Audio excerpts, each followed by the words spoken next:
Hello everyone, good afternoon. চলে এসেছি আরও একটা মিনি ভ্লগ নিয়ে। জানি অনেক দিন হয়ে গেছে তোমাদের সাথে মিনি ভ্লগ শেয়ার করা হয় না, বাট চেষ্টা করবো এখন রেগুলার ভিডিও দেওয়ার। তো যাই হোক, আমরা এখানে বেরিয়ে পড়েছি আমাদের পাড়ারই একটা গোপাল পুজোর নিমন্ত্রণ খেতে। তো বাড়ির সবারই নিমন্ত্রণ ছিল, বাট আমরা আলাদা আলাদাই গিয়েছিলাম। আর এতটা লেট করে গিয়েছিলাম যে ঠাম্মার এখানে খাওয়াও হয়ে গিয়েছে। আর যেহেতু আমরা বাইরে ছবি তুলছিলাম, সেই জন্য ঠাম্মাও বকাবকি করছিল যে আগে আগে খেয়ে নে।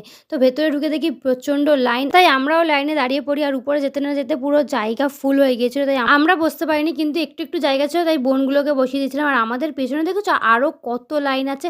আর যেহেতু আমরা একদম গেটের মুখেই দাঁড়িয়েছিলাম, তাই আমাদের একটা ভেজিটেবল পকোড়া খেতে দিয়েছিল, যেটা আমরা হাফ হাফ খেয়েছি। তারপরে প্রচুর প্রতীক্ষার পর ফাইনালি আমরা বসতে পেরেছিলাম। আর আজকে কি মেনু হয়েছিল চলো তোমাদের সাথে শেয়ার করি। ভাত, ডাল, ভেজিটেবল পকোড়া, যেটা খেতে ভীষণই সুন্দর হয়েছিল। আর ছিল পটলের একটা তরকারি, গোপালের মেন ভোগ পোলাও, চিলি পনির, চাটনি, পাঁপড়, পায়েস, আর শেষ পাতে ছিল মিষ্টি। আর আমাদের খেয়ে উঠতে উঠতে বেজে গিয়েছিল 4:30। আর বাইরে বেরিয়ে একটু পাগলামো করছিলাম। তো আমি পাগলামো করি, তোমরা আমার চ্যানেলটাকে সাবস্ক্রাইব করো। দেখা হচ্ছে